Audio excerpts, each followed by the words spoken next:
You can get down to the motor mount. All right? It's held down over here by two 8mm screws. Loosen those. Of course, you would need a breaker bar or an air tool to loosen this. I've already done so. And then you have two 16mm down in here. Okay, that holds this mount on. Take those off.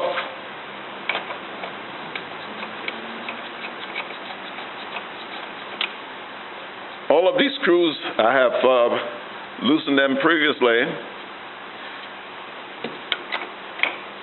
to make the job, this recording, go a little faster. Okay, when those are loose, then you have two 13mm.